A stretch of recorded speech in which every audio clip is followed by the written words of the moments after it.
This is the Ambitious Women of Color, the podcast for high-achieving women of color who refuse to choose between career success and a full life. I'm your host, Jessica Lynn Rojas, a career growth strategist, certified coach, and healthcare consultant who spent 15 years as one of the only Latina in corporate room. I did everything right and still burned out. This podcast is the real talk about what happens after you check all the boxes, the things career advice ignores. Like building wealth when no one taught you, setting boundaries when your culture calls us disrespectful, leading as the only one, and thriving without burning out. Every week, I'm bringing you real conversations with experts and women who get it, because your career impacts your life and your life impacts your career. Let's get into it. Hello, and welcome to the Ambitious Women of Color podcast. I am so excited that you're here. So I'm your host, Jessica Lynn Rojas, and this podcast has been in the making for the past 5 months. I've been gathering all the lessons that I've learned, reaching out to so many great experts, and making sure that this podcast is exactly what you need. This podcast is exactly what is going to help the high achieving women of color, the ambitious women of color, to be able to grow in your career and your full life. And I'm so excited to have you here. So let me introduce myself. So my name is Jessica Lynn Rojas. I am born and raised in Southern California, LA girl, and I am Salvadorian and Mexican American, daughter of immigrants. I'm a first gen of everything. I'm an eldest daughter. I really took these identities seriously, and they are what shaped me and made me who I am. So I remember as early as 3rd grade that I knew that my education was my vehicle for success and what was going to change the trajectory of my life. So starting then, I did everything that I could to get all the resources that were available for me so that I can be college bound. I took honor classes. I went to a college prep high school outside of my public school system because I knew that I needed a better education that was going to prepare me for college, help me be able to get into college with scholarships, and also be able to help me be successful in college. So once I went to high school, I started taking community college classes starting 9th grade. So by the time I graduated, I had 1 year's worth of credits so that I can already be prepared for college. And at the same time, I was involved in extracurricular activities and had a part-time job. So I was a very, very busy kid. And when I got to college, that is actually when I experienced my first panic attack. So I'm 18 years old, fresh into college. I remember this was the day before Thanksgiving, and I had already been feeling sick that week. I wasn't able to sleep for a few days, and then I started feeling dizziness and anxiety. Then I remember being nighttime, and I was talking to a friend over the phone, and I was like, I don't feel well. I feel dizzy. I haven't been sleeping. So then I took some sleeping medicine. And then I remember in the middle of the night, I was feeling tingly all over my body and palpitations, and I was having a hard time breathing. It's just like my entire body felt unwell and something I had never experienced before. In that moment, I thought I was dying. So I call 911 because there's no one in the dorms. This is Wednesday before Thanksgiving. Everyone's gone. And I'm, one of probably 2 kids in the entire dorm floor. I call 911 and then I tell them I feel like I'm dying. I think I'm having a seizure. And I remember that the person I was talking to laughed, and they're like, ma'am, if you were having a seizure, you would not be able to be talking to us right now. And I'm like, okay, I don't know what it is. I just know that I feel like I'm dying. So I need help. I need somebody to come and get me. So the fire department comes, and then they take me to the hospital and they do all the tests and everything. And they told me that I experienced a panic attack and asked me to make an appointment with my PCP, but then also asked me how I was feeling. Since I hadn't been sleeping, they prescribed me Ambien, which was I think, a bad idea for an 8-year-old who's never taken anything like that and is already, sensitive and anxious and feeling all these sensations. So, yeah, I just took it like I'm stressed and maybe it's the first year of college and everything. So, I go back and I try to take the Ambien, but then that made it worse because now I'm hallucinating. So, I'm like, okay, I'm not doing that. So, I just was taking NyQuil to go to sleep. When I did see my PCP and we discussed what was going on, I just couldn't understand how I was experiencing different levels of stress or why I was feeling anxiety because I remember like specifically saying like I actually am not as busy right now as I was when I was in high school. Like throughout my youth, I was always go, go, go, go, go, busy, doing all the extracurricular activities, doing the extra courses and the extra everything to be able to get to college. And now I'm in college. So now I've taken it easier. Like, yes, I'm taking the classes and I am working part time. But besides that, my life was a lot more stable now than it was before. So I just couldn't understand how is it that now I'm experiencing this anxiety and stress levels when I was a lot more overwhelmed and busy before. With all that, it was something that I had to deal with. And since then, I have been living with anxiety and it took me throughout my entire adult life. And one of the turning points was actually 7 years ago. And this was after graduate school. I had just graduated from my master's in public health program and I got my first healthcare consulting job. And I was so excited because I was working at a world renowned healthcare organization. So these are hospital systems and healthcare institutions that people from all over the world come for cancer care. And I was working alongside Harvard trained doctors. This was also a Harvard Medical School teaching hospital. So everybody around me was intelligent. Everybody around me was poised. Everybody around me knew that they carried that identity. So when I'm stepping into these spaces as literally the only Latina in these rooms, young, excited, but at the same time feeling like, do I even belong here?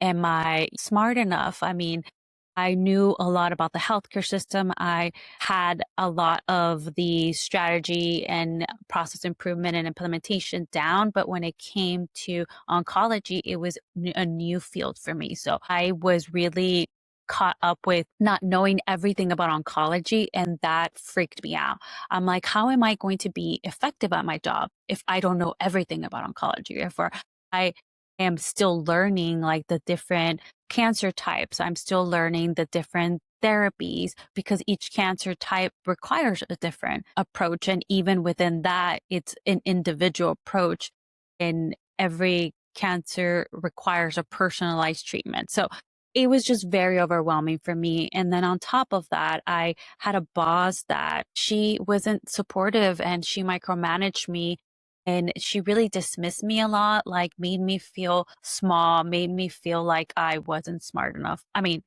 she went as far as questioning my intelligence once, where she was like, are you even strategic? Because I didn't approach it the way that she would have approached it. So at this point, I'm already more than stressed. I'm already been having anxiety. This is probably like 6 months into the job. I would wake up and still have like anxiety in my body. I would go to sleep, had trouble sleeping because of all that. I was, dealing with this for about a year. So once it like got to a year of like living like this every day, I just like, I couldn't take it anymore. It was more like, it was debilitating. I was still functioning. I was still going to work, getting up, doing what I needed to do. But when I was there, I had like constant jitters and anxiety that would never go away, and just feeling defeated and feeling like I was questioning every move that I was making. And I finally decided to seek professional help. And I had never like seen a therapist before. So I contacted our EAP and I got a recommendation, like based on doing an assessment. They had said, oh, you have high functioning depression and generalized anxiety, which I knew the anxiety already, but was the first time that I got like that level of professional medical support. So I started seeing a therapist, and then I saw my PCP, and then my PCP prescribed medication for me. Honestly, even before I saw my PCP about the medication, when I had the assessment with the social worker, one of the questions was, would you consider medication based on her professional opinion and what I had been experiencing, that would be an option, but I would have to talk to my PCP, and then she would at the end determine that and prescribe that. And I just remember that for so many years, like medication for my anxiety was a no-no for me. I just thought, well, I don't want to be depending on medication for my whole life, so I can do this. I can approach it in a holistic way. I can do all the things that I need to do. So my adult life, what I did was like I worked out, I did yoga, and then breath work would help me for those moments where I was feeling like panic attack was coming. That would help me, and eating healthy. So all of that, like I thought that was enough. And at the time that this incident happened, where I was burning out physically and mentally, I was working out 5 days a week. So I was doing CrossFit, and I would go 5 days a week. I will meal prep. I got my 13K steps. Like I was religious with my Fitbit and making sure that I got between 10K to 13K steps a day. And I'm like, I don't know why all this is happening where I've been taking care of myself. But what I realized, I wasn't taking care of my mental health, and I wasn't really understanding like, the root cause of everything or why I was feeling that way. So I finally see a therapist, and the therapist like helped me to have more tools around anxiety. So like, how can I listen to my body? How can I understand what's going on? And instead of freaking out about the anxiety, how can I listen to it, befriend it, and not give it that power to get bigger? So that was the gist of like what I learned in therapy at that time, was understanding why my body felt those sensations. How can I get awareness around why I'm feeling that way? And then how can I help to de-escalate the anxiety? And then I got on the medication. So the medication helped with the depression. So in combination together, they helped me to get into a better place.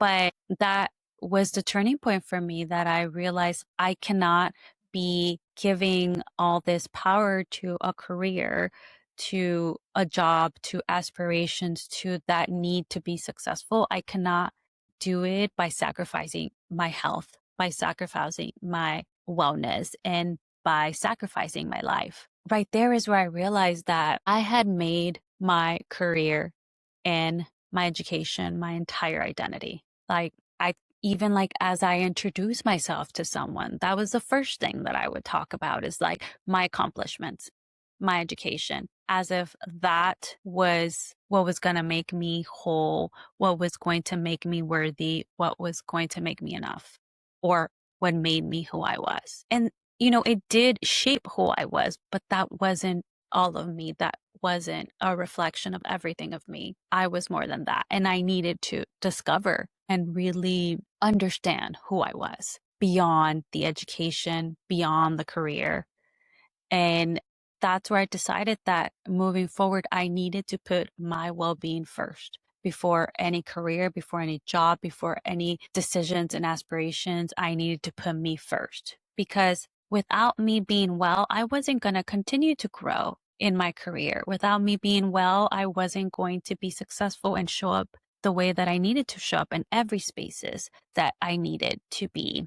That is the approach that I took. And when it came to my career, it actually helped me so much more to take a step back, to really pause before making decisions and assessing whether or not that served me, whether or not I was doing it to feel like I needed to prove something, whether or not I was really doing it from a place of this is aligned with me versus this is something that I feel the need to do, to overcompensate, to do, to prove, or to please others so that I can show that I am worthy or I am capable or I am enough. And as I went through this journey of like really understanding the root cause of everything, now I needed to understand why I felt this way and why I had those needs to overprove. Going through that and really understanding what shaped me to believe those thoughts, which shaped me to approach life that way, how my identity as a first gen Latina who had to prove that she belonged and all of that, and how that was showing up in everywhere in my life. Because by that point, I normalized stress. I had the go, go, go mentality of pushing through no matter what. And all of that were like part of my conditioning, why I thought that rest felt like I was lazy, that if I wasn't moving forward on things and taking action, then I wasn't doing enough. And understanding like, why was it that I believed that boundaries felt disrespectful, either boundaries towards family or boundaries at work, that they felt like I was rebellious, or why I thought that asking for help made me feel weak. I was a super independent person and I pride myself on that. And I had to like dig deep and understand like, why is it that I have such a hard time asking for help? All of those things, they kept burning me out. And even in situations or in jobs where I would recover from it and I would change things, whether it was changing job or changing an approach of how I did things, I always came back to those patterns and I would end up once again feeling like I was on the verge of a burnout, but then doing something immediately to prevent it because I had of that burnout from like 7 years ago that really impacted me and it reminded me I don't want that again. It wasn't sustainable. That's when I like really started searching for what is the work that I need to do in myself and really get to the core of why I have those thoughts, why I take that approach, and the root cause of what had really caused me to burn out, the root cause of why I believed I needed to prove my worth. And all of that took years. And it was very lonely years. It was a lot of hard work, of piecing things together, of from then on, I always had a therapist. So what I did is like this time I made sure that I had a Latina therapist, somebody who understood my background and help me understand my conditioning. I started seeing a therapist for that. And then I started learning more about somatic healing because I had learned that a lot of these stories or a lot of these conditionings are kept in the body. So then I started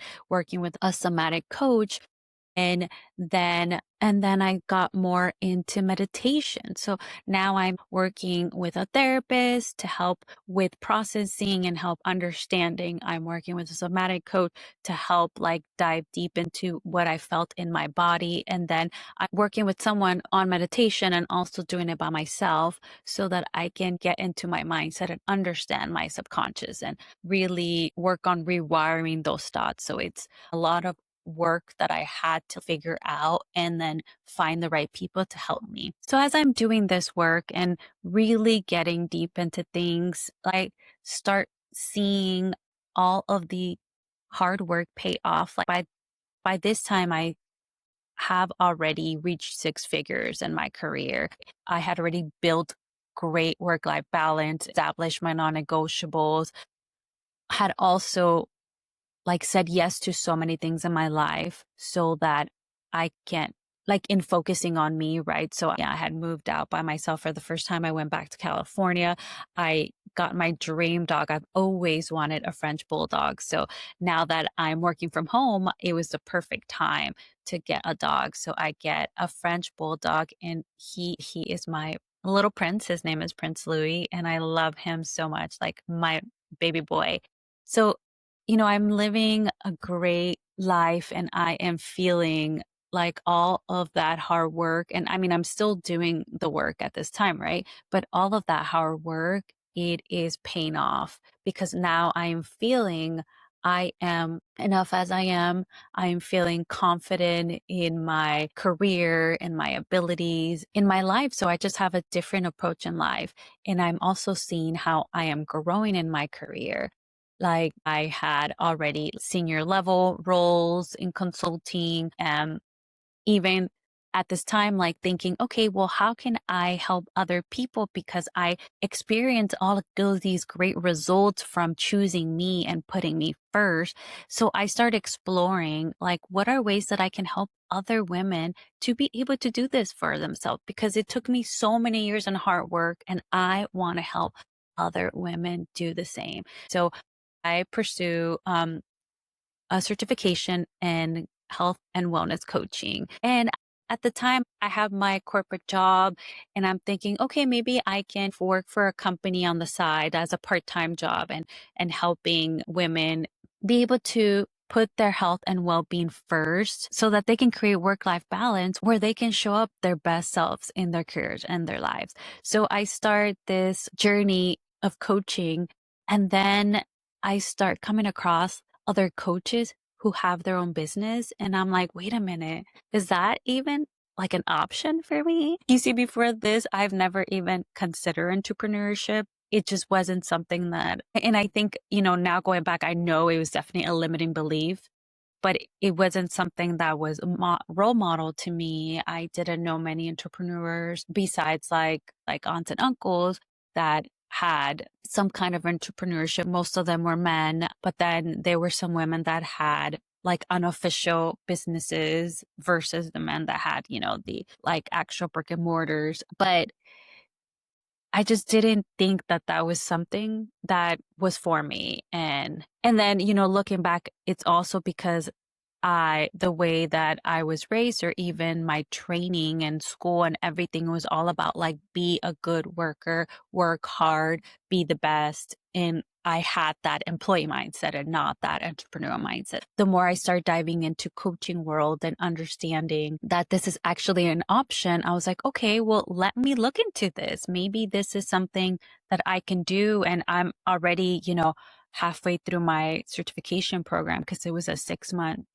program. I'm halfway through there. And then I found a coach that helped health and wellness coaches with the foundational skills to start a business. So I joined that program, and then I'm like, oh, well, now I'm going to be an entrepreneur. So I pursued that. And what was great is that that was a way for me to also rewire that belief, or reframe that belief of me not being like an entrepreneur or business owner. But now I can really trust that if this is the path that I'm meant to take, and this is also a way for me to be able to reach more women and help more women, then I'm going to bet on me, and I'm going to try to see how this works for me. So that's how I became a coach. And then when I started working with these women, I started seeing how a lot of the conditioning and the same patterns, especially for the ambitious women, right? For the high achieving women who were doing everything and always felt like they were drowning. I started noticing these same patterns, the way that we overwork to prove that we belong, or overthinking every decision because we didn't trust ourselves, or overcompensating because we felt like we had to work twice as hard, or people pleasing because we didn't want to be difficult, and sacrificing our health, our relationship, our peace, all for success, or for what we were told success was, and especially for your career. I started seeing how this showed up in their careers and how it was impacting their growth, because they are doing everything that they were taught. And it was that the hustle, the put your career above everything, everything that you're taught, especially as like a first gen, if you are a daughter of immigrants, if you come from like low income household, if you are the oldest daughter. These were all of the different layers and identities that were causing these women to burn out. And I had realized how all of that had impacted my career growth, in how when I put myself first and when I put my wellness first, that's actually when my career was growing faster than when I was overworking and overproving. So that's kind of why I shifted to career growth strategy with a holistic approach, I realized like your career impacts your life and your life impacts your career. You're not going to be able to have the work-life balance and grow in your career if you don't see it all as a whole. What I was seeing is that these are not just individual burnouts that these women were experiencing or that I was experiencing. It was systemic. It was what happened when you grow up in a world that doesn't always see you, doesn't always value you, and the conditions that you believe you have to sacrifice to succeed. So I became the coach that I wanted to have when I was going through these things so that I can provide the support that it took into account our culture conditionings, our upbringings, our lived experiences as women of color navigating spaces that weren't built for us. And I wanted to help women not just overcome burnout, not just end it, but also understand the patterns that were leading them to burnout time and time again and really be able to address it from the root and literally shift how they approach career moving forward so that they wouldn't be caught back in these patterns, be caught back in these burnout cycles and finally end it. And to create lives where they can be both ambitious and have peace, be able to grow in their career and have full lives, be able to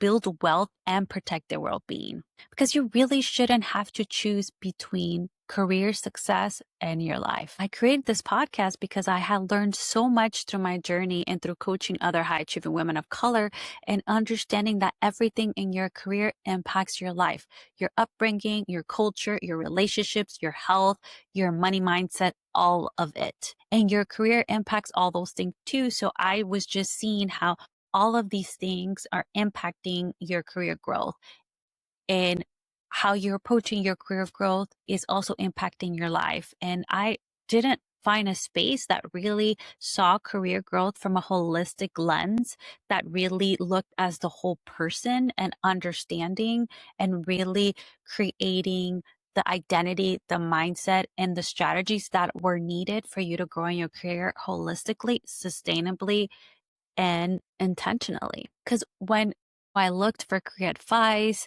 whether it was a podcast, a book, or coaching, most of them were one dimensional. It was technical. It was, here's how you negotiate, or here how you ask for a promotion, or here is how you network. And all of that is helpful, yes. And I worked with my clients on helping them with that. But the strategies that we take and the approach that we take is looking at your whole lived experience, at your current situation, at you as a person, so that you can take the best approach and strategy that works for you. Because yes, strategy works, but you have to have the right identity and mindset and the right approach that is specific for you. Otherwise, it's just throwing spaghetti at the wall, because all of that doesn't account to the why behind we struggle with those things. Why so many women struggle to negotiate, because we've been conditioned to be grateful and not demanding. Or why do we overwork? Because we're taught that that's what we need to do to prove to belong. Or why do we burn out?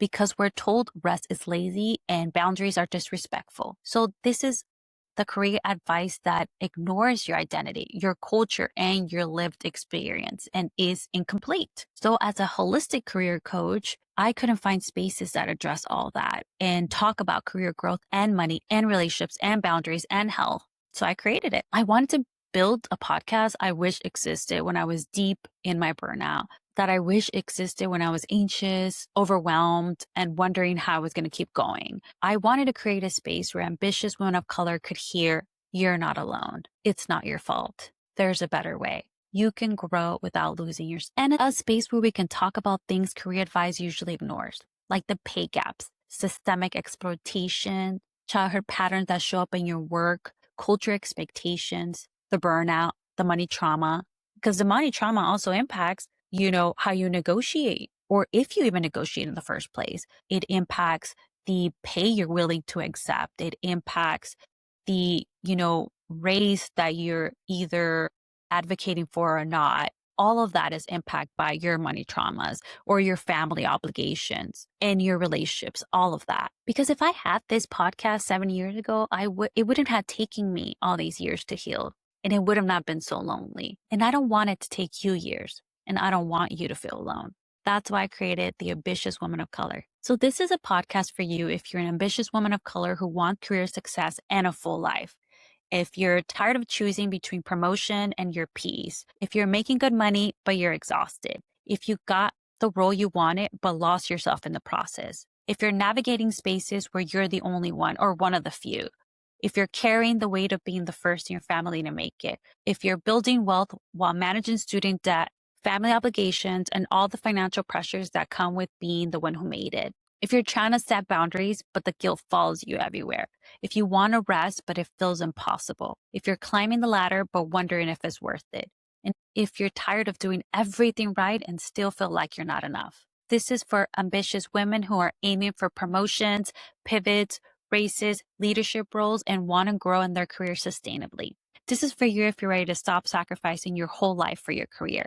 If you're ready to build wealth, set boundaries, lead authentically, protect your peace, and create a version of success that actually feels good. This is a podcast for ambitious women of color who refuse to settle for one or the other, who want it all, who are willing to do the work to create it. If that's you, you're in the right place. What you can expect every single week. I'm bringing you conversations with experts and women who get it, coaches who help women of color land 5-figure salary increases, therapists who understand how childhood patterns show up in your career, financial strategists who know what it's like to build wealth while supporting families and managing student debt, leaders who have navigated being the only woman of color in the room, coaches who help you break patterns of overwork and people pleasing. Women who have pivoted, climbed, negotiated, and are now sharing how. We're covering topics like leadership and navigating identity as senior leaders, salary negotiation and asking for what you deserve, building wealth as a first-gen woman of color, why women of color get systemically underpaid and how to protect yourself,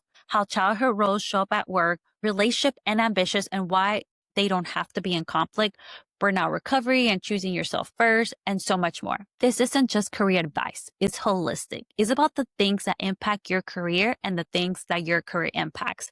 Every episode will give you strategies that you can actually use, stories you can relate to, and permission to redefine success on your own terms. New episodes are going to drop every week. So here's my invitation to you. Subscribe to the podcast, share with another ambitious woman of color who needs to hear it, and review so more women can find us. Most importantly, show up for yourself. Listen to these episodes not just for the information, but for the transformation. Take the strategies, try them, let them change the way you think about your career, your worth, and your life. You don't have to do everything right to deserve rest. You don't have to overwork to prove you belong. You don't have to sacrifice your whole life to build your career. You can be ambitious and have peace. You can grow and protect your well-being. You can succeed and stay true to yourself. That's what this podcast is all about. That's what I'm committed to helping you create. The cycle ends with us. So welcome to the Ambitious Women of Color. I'm so glad you're here. Let's build success that actually feels good together. Vámonos.